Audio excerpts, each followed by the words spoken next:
Hello, everyone. Hi, this is Isaac again. My name is Isaac Hongyao Wu. Today, I will be talking about the do's and don'ts for anyone who would use a service from the interpreters in a community setting.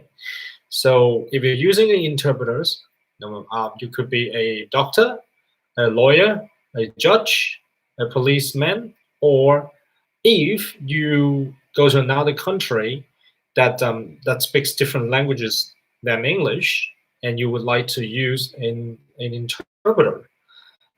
When this happens to you, there are a few do's and don'ts that you should probably keep in mind if you want to, you know, effectively use your interpreters.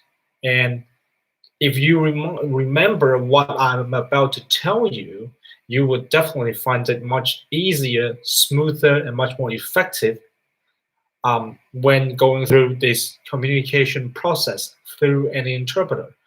That you will be happy, your client will be happy, your counterpart will be happy. But if you don't, or if you tend to, ignore or overlook some of my following advice, well, it might work out for you, but probably you might end up with a little bit of, hiccups if you're going through interpreting process. So let's get started. So first of all, when you're using an interpreter, no matter you or your client, rule number one is please, please, please be on time. Okay? So usually when you book an interpreter, either through an agency or through an individual interpreter, you usually had a time schedule, maybe 9 o'clock on Wednesday, the 17th of June, 2020. Okay, so if once you scheduled it, the interpreter usually will be either told by his or her agent, or she or he will actually open up her notebook or diary to write down the date, the time, and the location on his or her own diary. So usually, okay, maybe in the exception of heavy traffic or some accident that happens to the interpreters or translator, they will usually arrive on time. Therefore, please be on time. Interpreters are paid by the time they spend on providing the service. So if the interpreter is booked for an hour or 2 hours, unless you have previously come up with agreement that if this time is you went beyond the time, the original booked period, you can actually make payment accordingly. Unless you do that, or unless the agency and you made an agreement that if the interpreting service went over the booking time, you are willing to pay. Besides doing that, you need to make sure you speak to the interpreters and ask him or ask her whether he or she is able to stay behind. Because a lot of interpreters, they might have more than one jobs a day, so maybe they have a job right after this. So please be on time. This is possibly the most important aspect of using an interpreter in a community setting, and a lot of people ignore this or overlook it. Some hospitals, they're doing a really good job. They usually ask the interpreter, they start the booking 15 minutes before the patient showed up. So interpreters are booked 15 minutes ahead, and usually maybe 15 or 10 minutes after the officially finished time for the appointment. So this gives a bit of gap between different parties. Maybe the client could be late, the client may be stuck on the traffic, the client may have to do something, an emergency. So usually if you are from a big agency, you are from a big company, you probably should figure in the extra time that may require to allow rooms for anyone to get late, right? To be late for the job. So book a starting time that is a little bit ahead of the actual commence time for the meeting. So be on time is an important aspect that all interpreters that we value and we often complain about, clients being late for almost, everywhere, all sort of settings. Um, After being on time, right? You should start on time. You should definitely finish on time, given that a lot of agency they won't pay after the interpreting service go beyond the original booking hours. So if you're using an interpreter from a hospital, especially from a government or public agency, please be on time and please don't assume that interpreter will stay behind if you go beyond the time, because they will not get paid, and if they don't get paid, they have the right to say no, I'm leaving. And as I mentioned in my previous videos, there are doctors who were super busy, but my time's up. So the doctor actually had to chase me. We were actually walking down the corridor, and then the doctor was, keep on shooting, bombarding me with all her, instructions to the patients, and I have to walk and interpret at the same time. This is number one. It looks very unprofessional, and it's ineffective, and it actually take away the time for the client to ask questions. So it's basically bombardment of information in a short period of time, and nobody's happy. I'm not happy because it's time for me to go for the next job. The professional, the doctor, she's not happy because she would definitely wish that she could sit down and carefully, deliver her instruction to the patient. And the patient's not happy because the patient was being rushed and he has to walk along and chase after us and listen to doctor's instruction at the same time. So be on time is very important. But if being on time or within the time limit is too short for you, you can actually do something else. You can be smart about it. My second advice for you is be succinct and try to be on the spot. When you talk through an interpreter, try not to, you can spend some time at the beginning to say, hi, how are you? Get cozy a little bit, but try to be succinct. Do not go around the circle. Do not try to avoid the problem. When you speak through an interpreter, to save your time and to make sure the interpreter can accurately remember and deliver what you just said, you have to be succinct. Try to keep your sentences, don't be too long. Speak for about, maximum 3-4 sentences, or some of them may go on only 2 sentences if you had a long sentence or with a lot of important or key information that you want someone to, your client, to fully understand. So try not to go on for too long when you are using an interpreter, especially in court, especially when you are using a telephone interpreter service, because when you're speaking through telephone, there's no visual cue. Okay, the interpreter is over in the other side of the phone line, and he or she could not see when you're going to stop. He couldn't see your expression. You couldn't see your hand gesture. So try to be succinct and try to be short, 2 or 3 sentences in a time. Even if you're describing something that is going in a sequence or something that's relevant to each other, try to make it nice and short. Okay, because that actually makes everyone's life easy. If you go on for too long, it increases the chance or the chance of inaccuracy. Interpreters may have small parts that it might be important that the interpreter overlooked, forgot, or wasn't able to interpret on time. So that actually defeats the purpose. And also the interpreter will ask you to repeat. Like myself, for example, if my client went on for too long, for some time, then the utilities staff, right? The staff from utilities providers, he or she might went on for like the whole paragraph of the terms and condition, and I have just had enough. I'm like, look, I'm not going to remember what you said, so please go back to where you just read 1 or 2 sentences at a time and do it slowly. Do not try to push through and mumble or try to rush, because the interpreter wouldn't catch what you say and he or she will forget. And you have to just repeat yourself slowly, eventually, which defeats the purpose. You were trying to save time, but actually you're wasting more time. Okay, and besides using short sentence and try not to speak too fast, you have to be very, very careful about interruption. When you try to speak or try to tell your client anything through an interpreter, sometimes you may say, okay, you should do is A, B, C, and then you stopped. When the interpreter interprets what you just said, you all of a sudden remember that there's actually a D that you need to say. And a lot of my clients tend to cut me off. Oh, sorry, by the way, there's a D.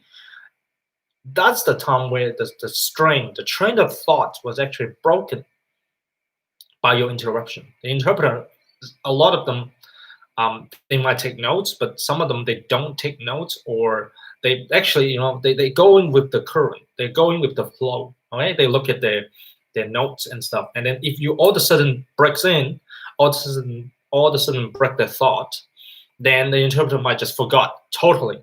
He or she might went blank and don't really know what's going on, and you might just have to end up repeating yourself the whole thing all over again. And this happens a lot, almost on a daily basis. And again, this is very, very common in telephone interpreting settings, where the staff from the utilities or government bodies or whosoever was going to add something, or even the non-English speaker client, he or she may also thought of something, and too bad. It just basically lead to so I just also forgot what I just heard, and I have to ask him or her to basically repeat themselves, and this is not effective. So please don't interrupt. Always let the interpreter finish what he or she said before you compliment yourself. And next one is please always be respectful. The interpreter is here to help you. However, the interpreter is not there to represent or advocate for any side, the English speaker or the non-English speaker. If you think you're not able to convince your counterpart your point, do not try to blame the interpreter. Do not say that, well, no, look, a lot of Chinese or Mandarin speaker, they speak to, oh, look, we are Chinese. We're both Chinese. You know what I mean. We both lived in China before. Let them know. Look, interpreters, no matter what he or she comes from, he or she is just a mouthpiece to help you to communicate. Interpreters are not meant to be your advocate. Always remember this. You are not teaming up with the interpreter against your counterpart. This is especially true in legal, police, and business negotiation settings, because interpreters are neutral. Supposedly, both sides should trust these interpreters on his or her professionality and her skills. And so never assume the fact that because you and him speaks the same language, or because, the interpreters are all dressed up like a professional and you are a police officer or a doctor or a lawyer, then the interpreter is siding with you. No, the interpreters are always neutral. So do not assume saying that you know what I mean. Oh, come on, help me out. Never. Interpreters are not here to help you out. He or she is there only to interpret what you say. So this is a very, very, very common scenario in situations such as government, like something to do with social welfare, something to do with the Centrelink. A lot of clients, they never understand that interpreters are neutral. And if they deem that the interpreter is not helping out, they get angry, they get upset, and they said, why are you so cruel? Why are you teaming up with this foreigners or whatsoever officer against me? No, we're not teaming up with anyone. We are just trying to be neutral. By being neutral, that means that interpreters are not siding with either side. So if you don't think the interpreter is taking your side, don't assume that the interpreter is taking the other side as well, because they are neutral. So don't get upset. Just be cool and try to interpret. Try to say what you want to say. And then if you don't think the interpreters really, pass your message effectively, you can repeat yourself. Change your tone. Tell the interpreters in a different way. Try to slow down and don't get too excited. so that you can eventually carry your viewpoint to your other side through the interpreter. So that's not hard. And while talking about that, you should always be respectful. Just like how you speak to someone without an interpreter, try to be respectful no matter what the situation is, no matter how difficult the problem has become. Always remember the interpreter that is there to help you.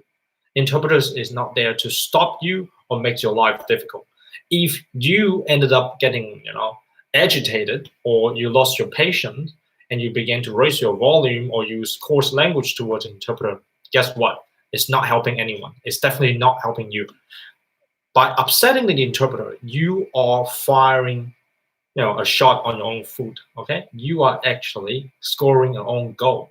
So try to be respectful. If things are getting difficult, always remember that it is, the whole process that is not going forward. It's not the fault of the interpreter.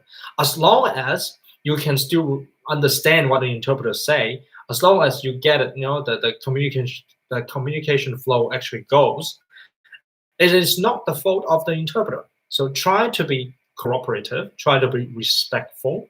So if things don't go as you wanted, it's okay.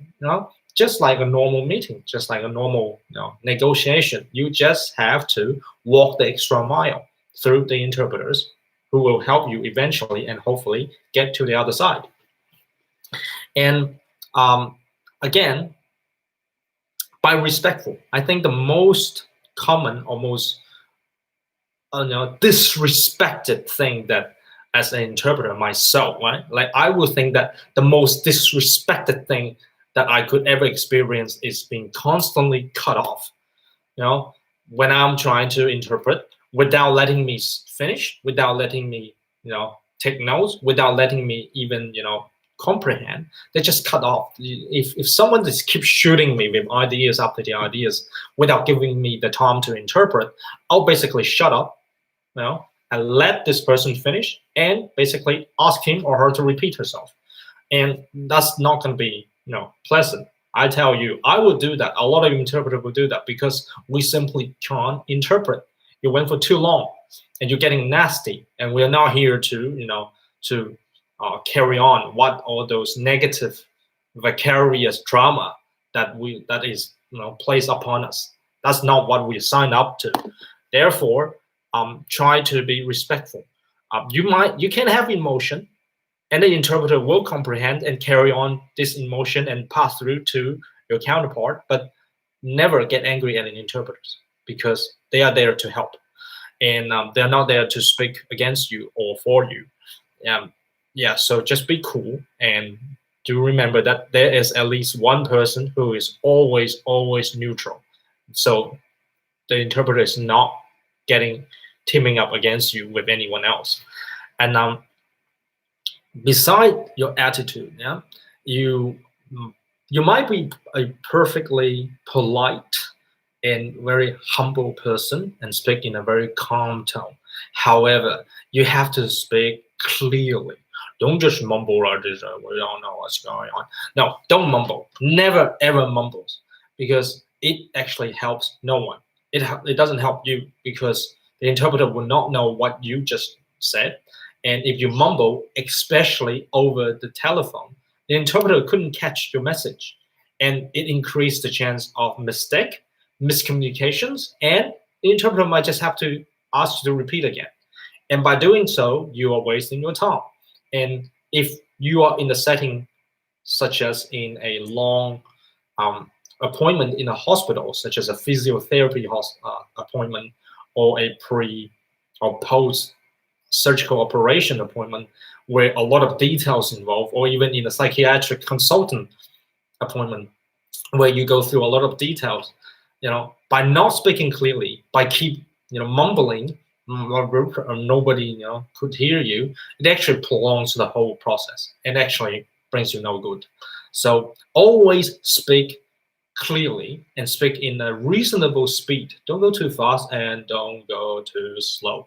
And it will definitely help you a lot if you maintain this clarity and a reasonable speed when you speak, when using an interpreter. And this is from the bottom of my heart. There are just so many cases, so many problems that could have been avoided if the client speaks in a very clearly and a more reasonable tones and articulate his or her words in a more clear manner.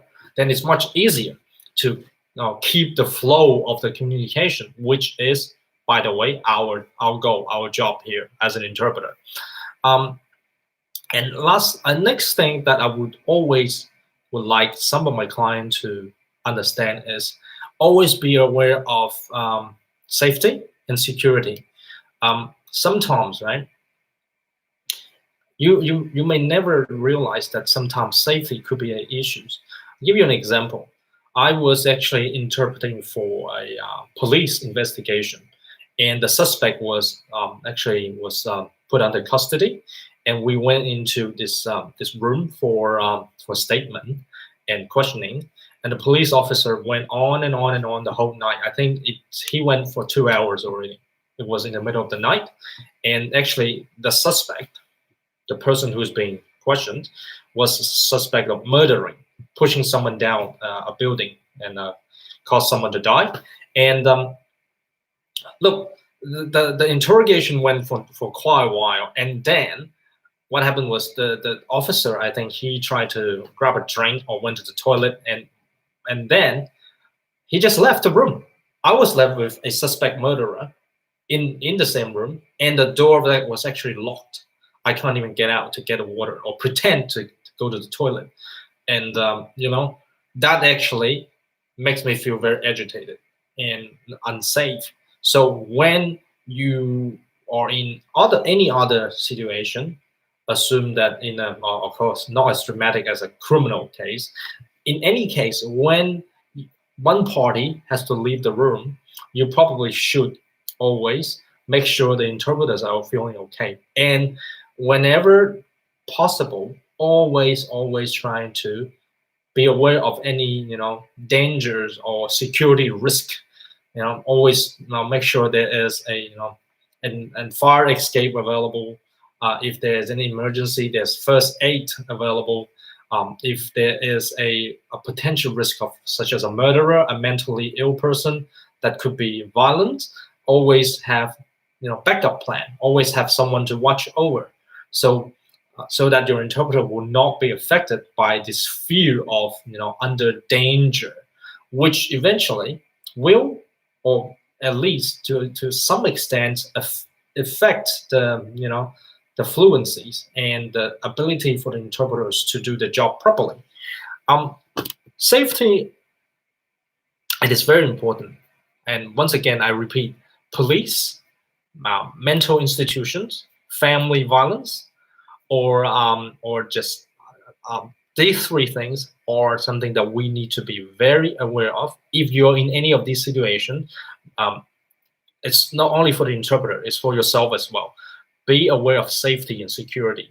This actually helps everyone and maintain the comfortableness of this whole communication process, where it will make your life and everyone else's life much easier. Besides safety, security, there's another part, is stress. Interpreting, believe it or not, sometimes could be quite stressful.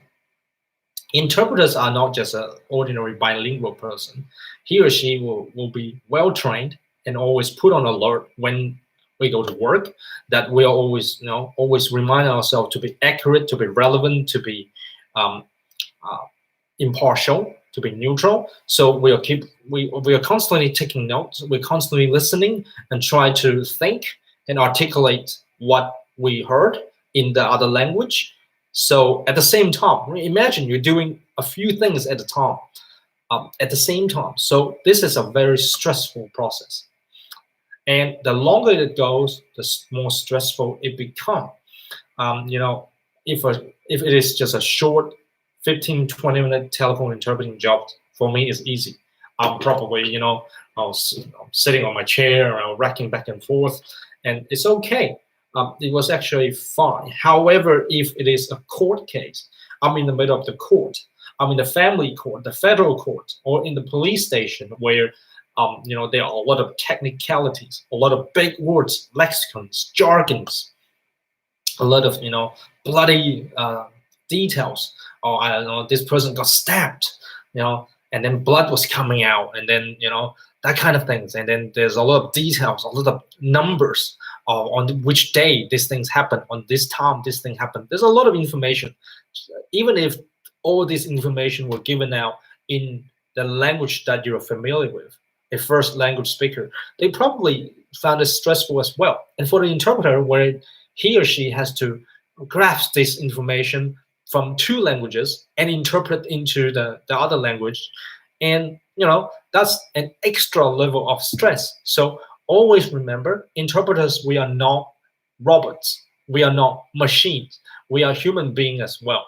So you can either have two interpreters to alternate, or always allocate enough rest break for the interpreter, so that the interpreter can perform in his or her optimal efficiency.